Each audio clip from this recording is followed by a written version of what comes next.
Sa pinakabagong ulat ng Provincial Disaster Risk Reduction and Management Office ng Bataan, aabot na sa mahigit 360,000 mga tao ang apektado ng matinding pagbaha sa buong probinsya. Halos kalahating bilyong piso na ang pinsala sa kanilang mga pananim at pangisdaan. Mahigpit namang minomonitor ngayon ang posibleng pag-apaw ng Pampanga River kung magpapakawala ng tubig ang 3 dam malapit rito. Live mula sa Bataan, may report si Mav Gonzalez. Mav. Jessica, sa ngayon nga po bugsug-bugsug pa rin ang ulan dito sa Bataan. Samantala, hindi lang bahay, hindi lang taong naapektuhan nitong bagyong Maring, kundi pati na rin yung fisheries and agriculture ng buong probinsya ng Bataan. Lampas taon ang baha sa Barangay del Rosario, Pilar, Bataan. Ang mga residenteng nagsilikas, linggo pa ng gabi nanunuluyan sa barangay hall ng poblasyon.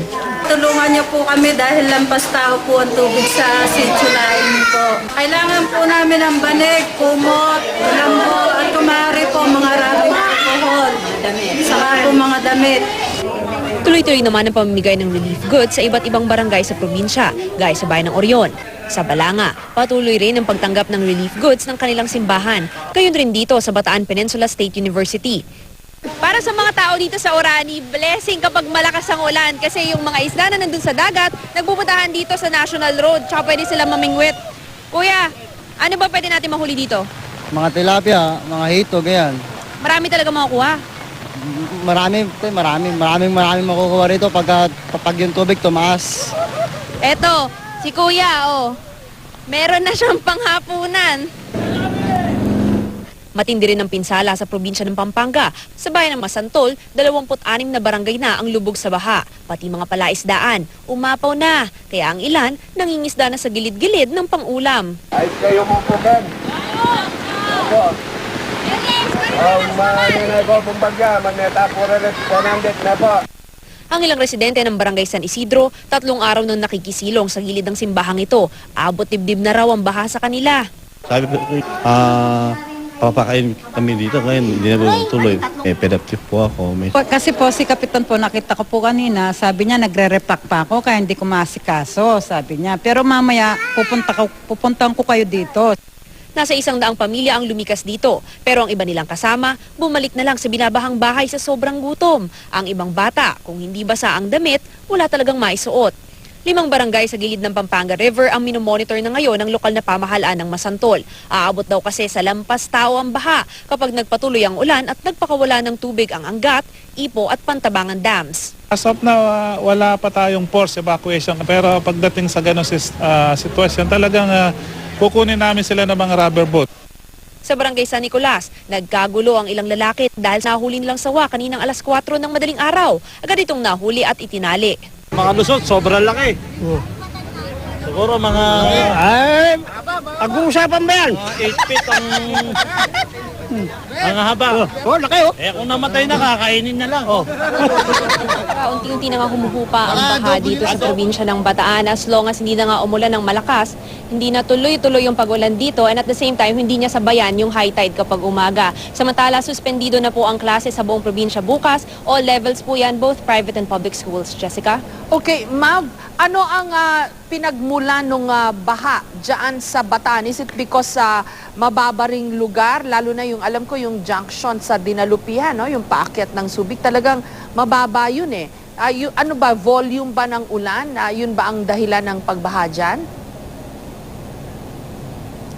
Yes, Jessica. Siyempre, isa nga dyan yung volume ng ulan kasi kanina kahit na hindi siya tuloy-tuloy, kapag naman talagang bumus yung ulan, talaga namang grabe yung dinadala niyang tubig dito. But at the same time, we should have to remember na ito kasing Bataan, isa siyang peninsula. So marami siyang coastal towns na kalapit ng dagat, sapa, ilog. Kaya talagang konting ulan lang, pag umangat yung tubig, mabilis pumapasok dito. And at the same time, kagaya ng nabanggit ko kanina, kasi nag-high tide pag umaga kung kailan sumasabay yung ulan. Kagaya kanina, 4.6 meters yung level ng high tide kaninang alas 9 ng umaga at yun pa yung mismong oras na talagang bumuhos yung malakas na ulan dito sa probinsya. Jessica? Okay, so para siyang Cavite, no? Kasi nakaharap sa dagat, yun nga lang, sobra yung volume ng ulan na bumagsak sa Cavite. Siguro mas konti dyan sa Bataan. Although pareho sila ng topography. Parehong nakaharap sa dagat. Pag high tide, apektado. Ganun din ang Bulacan eh. Tapos malakas din yung bumagsak na ulan. And ang naka-exacerbate pa niyan yung ponding na tinatawag na nangyari din sa Bulacan dahil yung tubig, yung runoff from higher ground, no, dyan din bumagsak sa mga mababang bayan. Mav? Tama yan, Jessica. At saka kanina nga meron tayong nakausap din yung mga may-ari ng mga palaisdaan na talagang nasira dito sa Bataan. Ang problema kasi, meron din kasing mga bundok dito sa paligid ng probinsya. Kaya ang nangyayari, kapag bumus yung ulan, mabilis talaga yung bagsak papasok dito sa low-lying areas, especially nitong probinsya.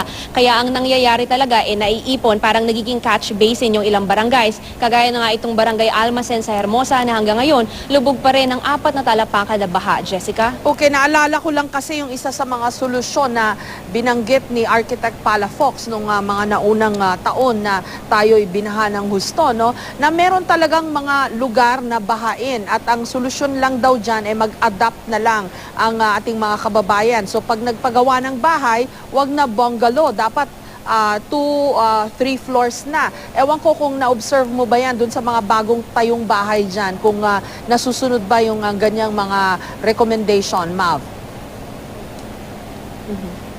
Actually, Jessica, tama ka. Talagang yung mga tao dito sa Bataan, especially dun sa talagang mga madalas bahain, sanay na talaga kapag ganitong tagulan, alam na nila yung gagawin. And most of the houses nga that we saw, especially dun sa Hermosa at Dinalupihan, na talagang mga bahaing bayan dito sa Bataan, talagang 2 floors or more yung mga bahay nila. Ngayon, kanina kausap ko si Governor Albert Garcia at may nabanggit naman daw siya na ginagawa nila, pinapabuti nila itong flood control program ng Bataan. Meron daw sila mga proyektong pending ngayon sa DPWH at inaasahan nila na kapag na kumpleto na lahat ito ay kapag umulan, bumagyo o magkaroon ng high tide, hindi na ganito kataas ang baha na dadanasin ng mga taga-Bataan. Jessica? Okay, in the meantime, ano ang pinaka-immediate na pangangailangan ng ating mga kababayan dyan? Lalo na yung mga hanggang ngayon mataas pa rin ang baha. Mav? Sa ngayon, Jessica, ang pangangailangan ng mga evacuees natin dito, kagaya nun sa mga ibang lugar, is pagkain talaga. And sa mga nais pong mag-donate, sana po ay yung ready to eat na dahil meron pong ilang lugar dito na wala pang kuryente or dahil nga lubog sa baha, wala silang kakainan magluto. And at the same time, kung makakapag-donate din po tayo ng mga hygiene products. Yun po, Jessica. Okay, maraming salamat at ingat kayo dyan, Mav Gonzalez.